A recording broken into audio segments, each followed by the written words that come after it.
This is a request for Jennifer traveling from Lisbon or Porto to IAD using Chase, Capital One, or Bilt points for 2 in business class in October. Now, I typically like to start these searches on seeds.arrow. It's a website that's free if you're looking within 2 months of your departure, but it does cost a subscription fee if you're looking further out than that. But you'll put in your departure airports, your arrival airport. I picked the middle of October, and then I searched for 2 weeks on either side just to show us the full month of availability. And then I put 2 people in here.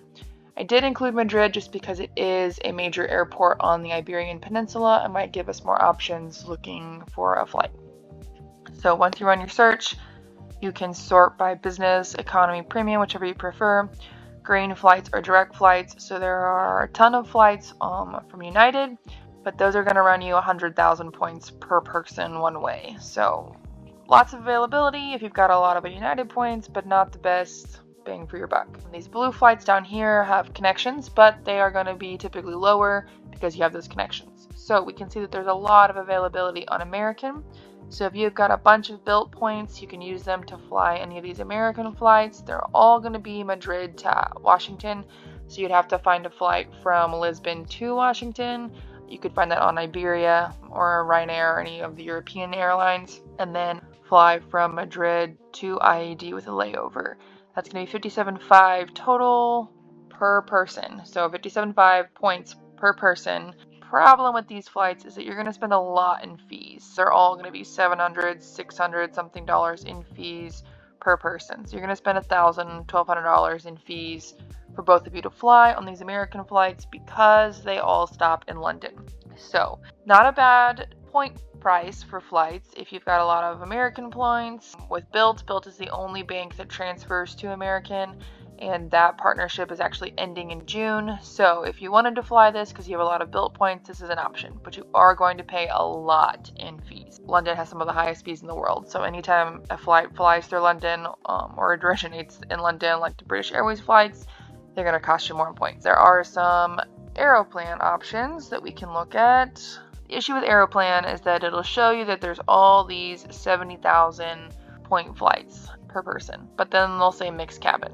The only day that I could find when I was looking that didn't have these mixed cabin where you're spending the bulk of it in economy, so yeah, the transatlantic flight in economy, was this flight down here on the 28th. So on the 28th, you could fly Air Canada, 70,000 points per person, 171 Canadian dollars, which is a little bit less when you convert it to American. So it would run you 140,000 points for 2 people in business to fly from Lisbon to Geneva, have a 12-hour layover in Geneva, and then Geneva all the way to Washington. So you're going to get from your originating airport to your preferred destination on one ticket for 140,000 points. Not a bad option. But for less points, I found good availability on Iberia. The only issue is that it was Lisbon to New York, and then you'd have to find a connecting flight from New York to IAD separately. But there was good availability on October 24th and October 25th using Iberia on their business flights here. So you can see down here, you can depart from Lisbon, and then you would fly from Madrid to New York, and you could fly either in business class for this hour 25-minute flight, which honestly not worth it, but you could if you wanted to. And then you could fly business from Madrid to New York.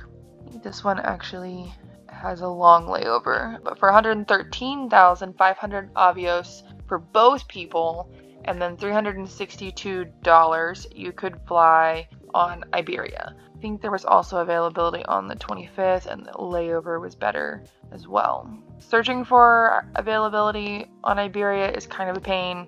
Their website's slow and they don't have a calendar function. You can use American Airlines to sort of pinpoint some flights using their calendar function, but then I was able to find additional availability even that wasn't showing up on American. So one of the ways you can kind of find Iberia availability is typing in, so I did Madrid to JFK, I put the whole month of October, and then I only did one passenger because sometimes they won't show all of the seat availability if you have more than one passenger selected. Once you run that search, you can go to the calendar function here, and then I'm going to put direct flights because I'm looking for those direct Iberia flights, and then I'm going to click business.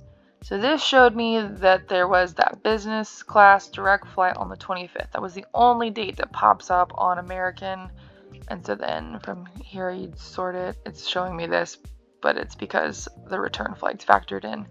But so from there I looked, okay, it's an Iberia flight, it's nonstop. Then I went over to Iberia and I typed in the 25th, departing from Lisbon, arriving in New York. Actually, I worked this backwards. I did Madrid to New York, and then once I found that availability right down here, I searched and found a Lisbon flight as well, so that you could get from Lisbon to New York.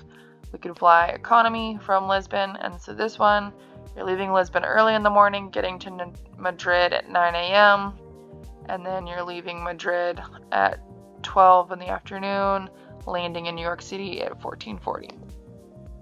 So this would be 115,000 Avios for both people, and then $342 in fees. So it's going to be less points than the 140 required in Air Canada. The issue here is that you're then going to have to find a flight from New York to Washington. You could do that on United. You could actually use Seats.aero for that. So you would just type in JFK. We'd pick the date that we are flying on, and then we're going to look for 1 day availability. And we can find a Virgin flight for 7,500 points per person. So that would be 1,500 points for both people.